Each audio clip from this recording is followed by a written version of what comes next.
बच्चों के साथ न करें ये 5 गलतियां। अक्सर इससे बच्चे और माँ बाप के बीच में आ जाती हैं दूरियां।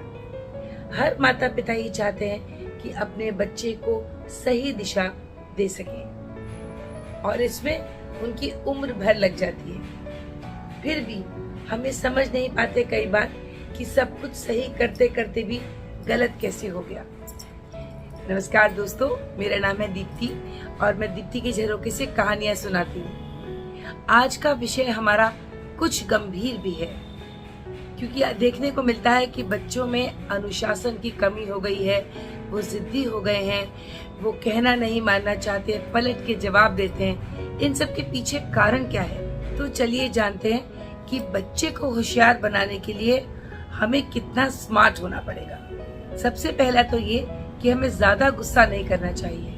अक्सर देखा गया है कि बच्चे ने गलती करी और उससे पहले कि वो गलती खत्म हो, माँ बाप का उनके ऊपर गुस्से की बौछार। इससे क्या होता है?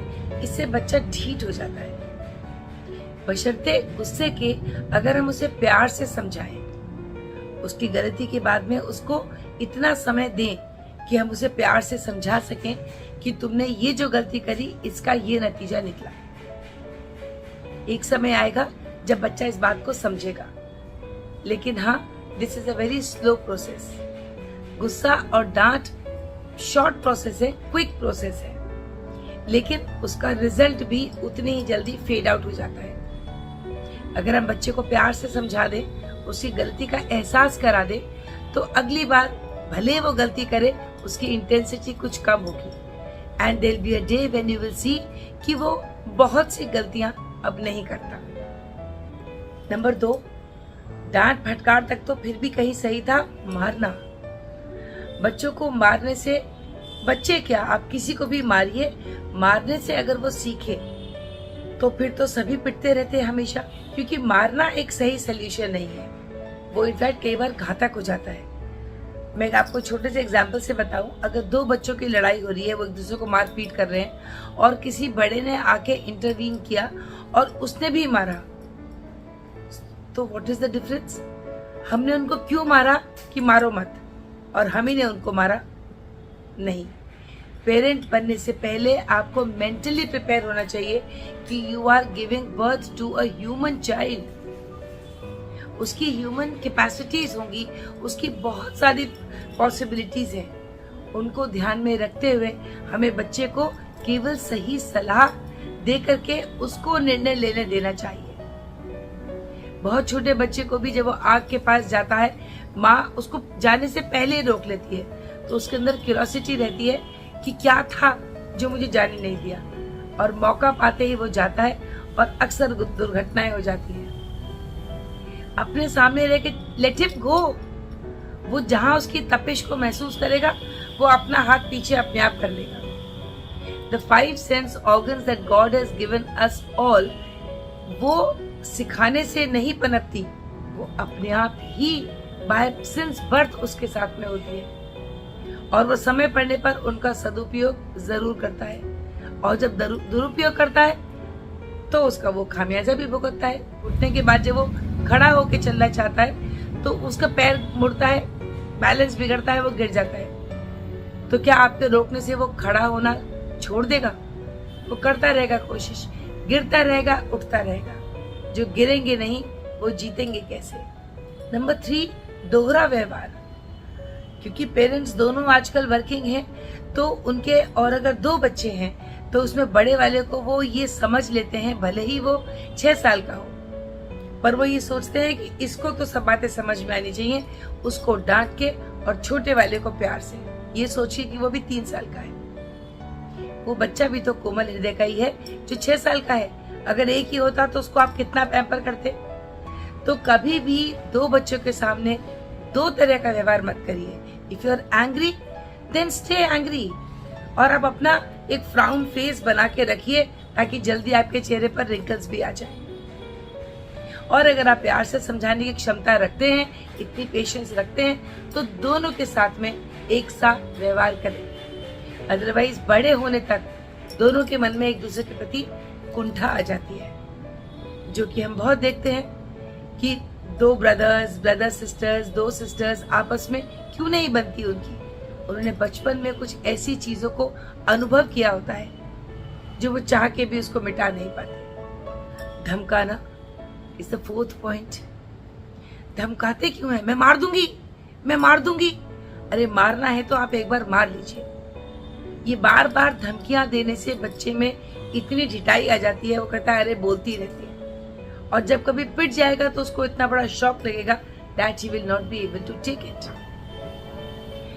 And last number 5 point is अनुशासन, डिसिप्लिन।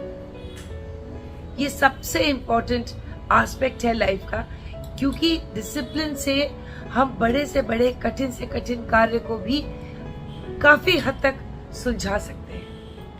अगर बच्चा सुबह जल्दी नहीं उठता स्कूल जाने के लिए, आप उसको डांट रहे हैं, आप उसको मार रहे हैं, आप ये नहीं देख रहे कि रात को वो कब सोया, वो रात को टीवी देख के सोया या रो के सोया, वो भी तो एक ह्यूमन बीइंग है। He is also full human being. इसीलिए आप उसको जानवरों के जैसा उससे व्यवहार न करें, उसको मारे नहीं, उसकी पिटाई नहीं करें, उसे धमकाए नहीं, और अनुशासित करने के लिए उसको बहुत तरह के प्रलोभन भी न दें। उसको इस तरह से आप अपने जीवन को ढालें कि वो आपको देख करके समझ जाए कि अनुशासन की इम्पोर्टेंस क्या है। और कभी नहीं भी मानते तो let them face the music. इसी पर मैं आपको एक छोटी सी कहानी सुनाती हूँ।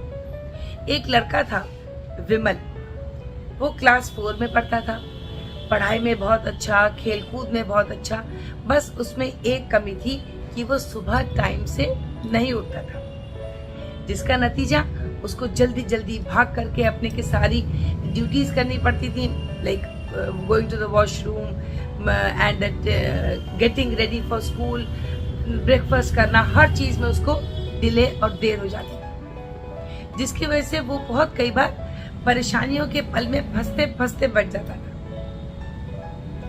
रोज उसके पेरेंट्स उसे समझाते थे पर वो सुनता नहीं था। एक ऐसी ही सुबह फिर हुई, वो लड़का उठा, जल्दी से उसने देखा अरे मेरा तो टाइम हो गया निकलने का। वो उठा और उठ के जल्दी से बाथरूम में गया, ब्रश करा, पॉटी करी, नहाया, कपड़े यूनिफॉर्म पहनी और बैग लेके भागा। निकलते निकलते उसके डैडी बाहर बैठे थे, तो उन्होंने कहा अरे विमल कहाँ जा रहे हो, रुको नाश्ता तो करो। तो उसने कहा इतना टाइम नहीं है मेरे पास डैडी, और वो अपना वहां से सैंडविच एक टेबल से उठाता हुआ लंच बॉक्स भी नहीं लिया और भाग गया। बस स्टॉप पर पहुंचा तो बस नहीं थी, उसको लगा कि बस तो निकल गई। नाउ अब वो 4 किलोमीटर की उसका स्कूल का डिस्टेंस था, भागता भागता पहुंचा, क्योंकि उस दिन उसका एक इम्पोर्टेंट टेस्ट था। जैसे मैंने आपको बताया he was a good student, तो वो टेस्ट तो मिस कर नहीं सकता था। He went on running and reached school. For his surprise, उसने जाके स्कूल में देखा कि वहां तो सुई पटक सन्नाटा। There was nobody in the school. उसको लगा क्या इतनी देर हो गई कि क्या मैं स्कूल की छुट्टी होने के बाद पहुंचा हूं? पर उसने यहाँ वहां देखा तो वहां चौकीदार था। उसने कहा सब बच्चे कहाँ हैं, स्कूल को क्या हो गया? अभी जब तक चौकीदार कुछ कहता, वहां पर प्रिंसिपल खड़े थे। उन्होंने उसको देख लिया और उसको बुलाया। तो उन्होंने कहा तुम स्कूल में आ गए, चलो अच्छा हुआ तुम आए। तो उसने कहा लेकिन सर गुड मॉर्निंग, लेकिन वेयर आर अदर स्टूडेंट्स, कहाँ है सब लोग? उसने कहा तुम्हें नहीं पता कि आज तो स्ट्राइक है, जिसके वजह से सारे स्कूल्स, ऑफिसेज सब बंद हैं। अब उस लड़के के तो विमल का तो ऊपर से सिर से लेके पैर तक सन्नाटा, और उसको ये लगा कि काटो तो खून नहीं, अब मैं क्यों उठा। उसको मलाल इस बात का अब भी नहीं था कि वो स्कूल पहुंचा है देर से, उसको लगा था मैं उठा ही क्यों, आराम से सो रहा था, बिना मतलब उठा। अब उसका गुस्सा बढ़ रहा था कि उसकी मम्मी डैडी ने भी उसको ये नहीं बताया। प्रिंसिपल ने कहा कि तुम आ गए हो तो कुछ मेरी हेल्प कर दो, और उसको बहुत सारे रजिस्टर्स दे दिए जिस पर नाम लिखना था उसको, वो नाम लिखता रहा। फिर उसको कुछ पेपर्स दे दिए जिनमें क्लिप करना था, वो सब उससे काम करवा लिए। करते करते उसका 3 घंटे तो ऐसे ही बीत गए। अब वो इस बात से बहुत परेशान, लेकिन प्रिंसिपल से क्या कहता, यस सर करते करते उसने सारा काम कर दिया। अब वो थक हार के जब उसको भूख लगी, टिफिन देखने के लिए उसने बैग खोला, टिफिन तो था ही नहीं, बिकॉज वो लेट हो चुका था, वो बैग में टिफिन भी रख के लेके नहीं गया था। अब वो बड़े ही भारी मन से चलता गया, आगे बढ़ा बस स्टैंड तक। कोई बस नहीं, कोई ऑटो नहीं, कुछ नहीं मिला। क्यों? क्योंकि स्ट्राइक थी उस दिन। But he had no option to go on his feet. उसे अपने पैरों पर ही घर तक जाना पड़ा। घर तक तो वो कैसे तैसे पहुंचा, पर पहुंचते ही उसने बैग पटका और गुस्से में बोला, आपने मुझे बताया नहीं डैडी, और आप बाहर ही बैठे हुए थे। उन्होंने हंस के कहा कि बेटा, तुमने सुनने का समय कहाँ था तुम्हारे पास?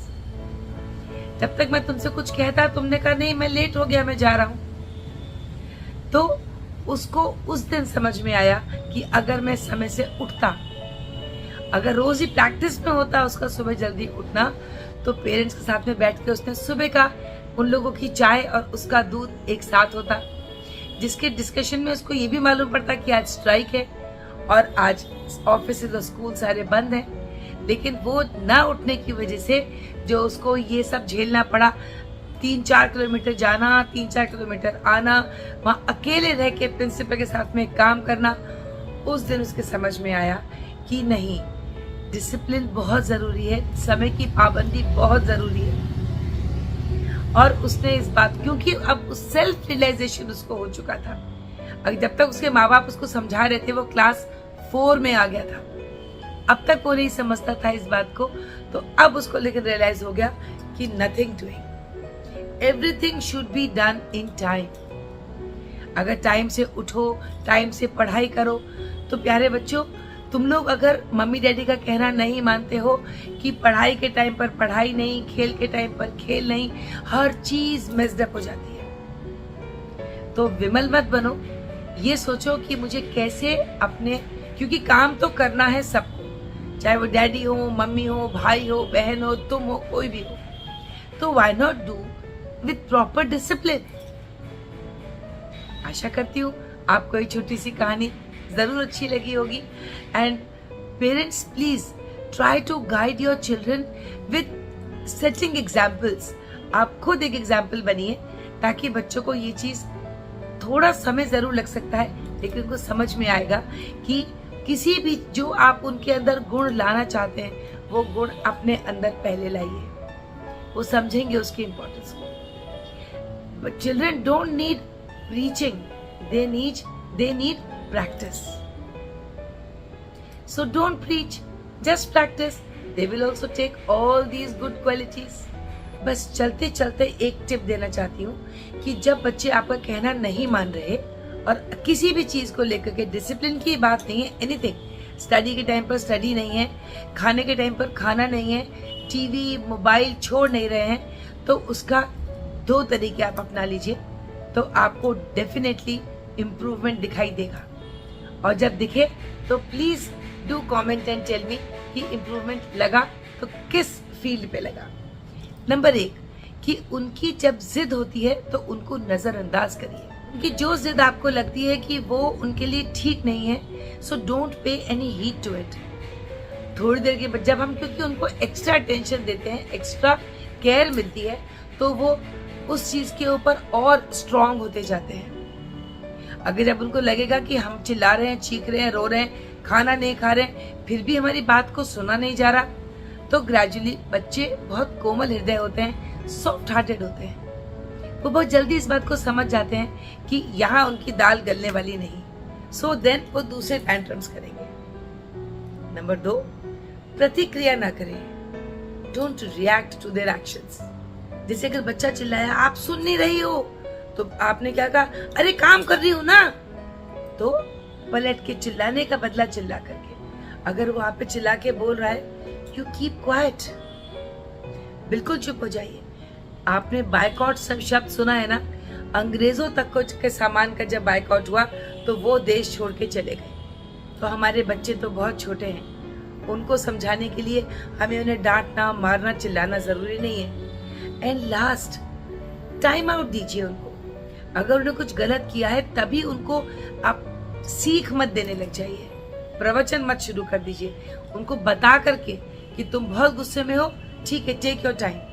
3 साल की उम्र से 1 मिनट का टाइम बहुत होता है। ग्रेजुअली यू कैन इंक्रीज, क्योंकि कई बार बच्चों की परेशानियां भी बड़ी होने लगती हैं जैसे जैसे वो बड़े होते हैं। 1 मिनट के अंदर अपना गुस्सा शांत जब तुम्हारा कर लो, तब तुम आके अपनी बात बताना। सो आप भी अपने लिए ऐसा करिए, जब आपको लगता है something is going against your wish, तो आप टाइम आउट लीजिए, स्पेस दीजिए खुद को, and see you will get better and positive results.